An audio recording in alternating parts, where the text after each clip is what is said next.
नमस्कार, स्वागत है आपका। मैं हूं आपके साथ सुमित गुप्ता। बुलेटिन 100 देख रहे हैं आप। बुलेटिन की शुरुआत में सीधा लिए चलते हैं पंचायती राज सशक्तिकरण कार्यक्रम में, जहां स्पीकर ओम बिरला ने कार्यक्रम का शुभारंभ किया। कश्मीर के शेर कश्मीर इंटरनेशनल कन्वेंशन सेंटर में कार्यक्रम आयोजित किया जा रहा है। ओम बिरला बोल रहे हैं। यहाँ की प्राकृतिक सौंदर्य और विशेष रूप से कश्मीर की जीवंतता, ऊर्जा और उसके साथ यहाँ के लोगों की शालीनता, देश के प्रति प्रतिबद्धता और संकल्प शक्ति, ये यहाँ की खूबियां हैं। जम्मू कश्मीर अब शांति, समृद्धि और प्रगति की ओर बढ़ रहा है। यहाँ की लोकतांत्रिक संस्थाएं और सशक्त हो, मजबूत हो,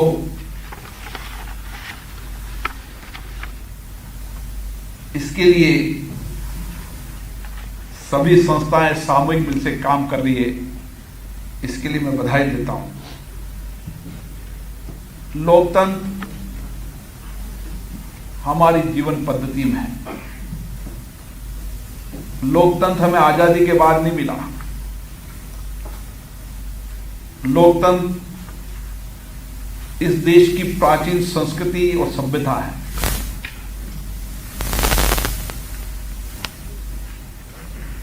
वर्षों तक हमारे गांव के अंदर लोकतंत्र जीवन की पद्धतियां हैं। हमारे हर कार्य में लोकतंत्र बसा है और यही कारण है कि प्राचीन काल में भी जब निर्णय होते थे तो सामूहिक निर्णय होते थे,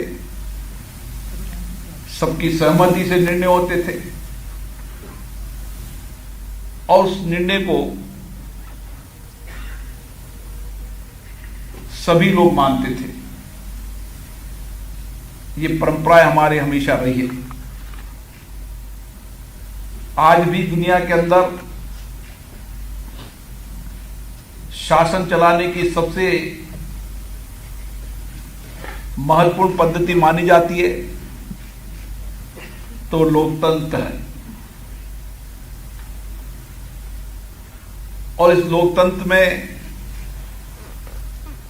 आज भी हमारा देश सारे विश्व में मार्गदर्शक की भूमिका निभाता है। हमने आजादी के 75 साल में चल रहे हैं। इस 75 साल में हमारा लोकतंत्र और सशक्त हुआ है, मजबूत हुआ है। लोकतंत्र की संस्थाओं में जनता की सक्रिय भागीदारी बढ़ी है।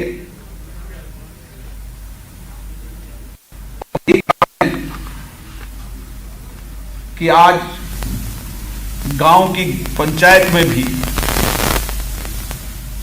जिस सक्रिय भागीदारी के साथ हमारी पंचायतें काम कर रही है,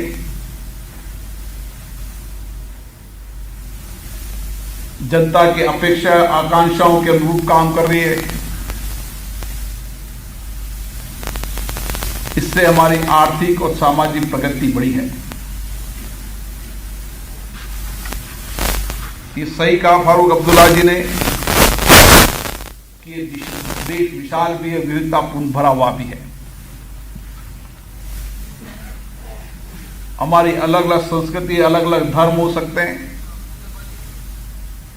हमारा खान पान, रहन, हमारी भौगोलिक स्थितियां अलग अलग है, लेकिन विविधता को जोड़ने का काम करता है तो लोकतंत्र करता है। आज कश्मीर से लेकर कन्याकुमारी तक चले जाएं, देश की सबसे लघु संस्था पंचायत आज जनता के प्रति जवाबदेही से काम कर रही है। लोगों के सामाजिक आर्थिक जीवन में परिवर्तन के लिए काम कर रही है। और इसीलिए ये लोकतांत्रिक संस्थाएं सशक्त हो, ताकि हम समाज के अंतिम व्यक्ति तक इन संस्थाओं के माध्यम से उनका कल्याण कर सकें।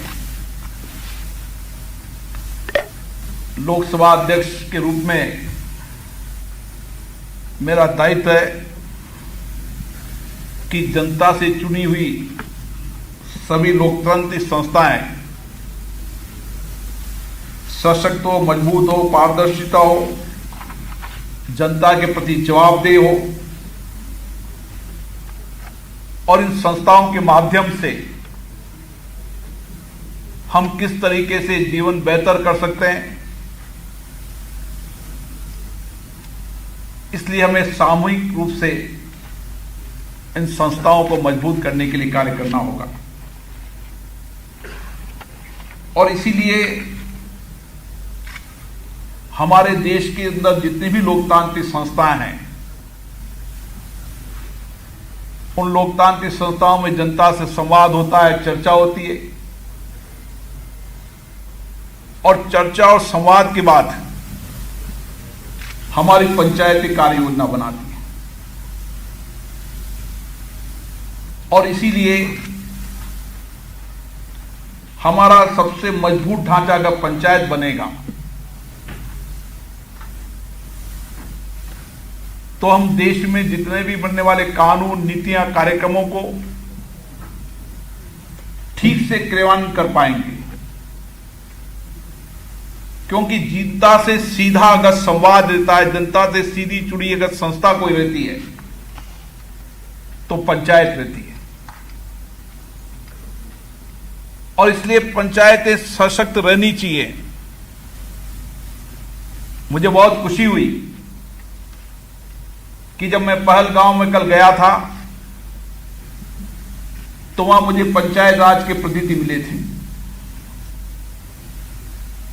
डीडीसी के चेयरमैन, बीडीसी के चेयरमैन, हल्का पंचायत, और किस तरीके से पंचायत की तीनों संस्थाएं सामूहिकता के साथ, समन्वय के साथ वहां विकास की योजनाएं भी बना रही है। उसके साथ आर्थिक रूप से लोगों को रोजगार मिले, नौजवान आत्मनिर्भर हो, महिलाएं आत्मनिर्भर हो, इसके लिए भी ये पंचायतें व्यापक कार्य योजना बना रही है। मैं छोटे से गांव में भी गया तो उस गांव के अंदर भी जिस लोगों की अपेक्षाएं जगी, आकांक्षा जगी है,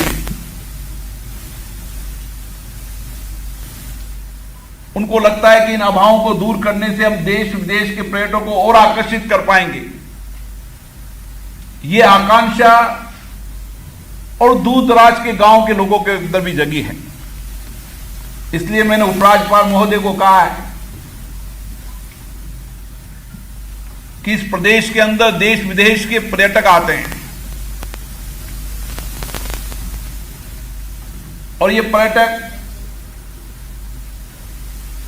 केवल श्रीनगर में नहीं, पहलगांव में नहीं,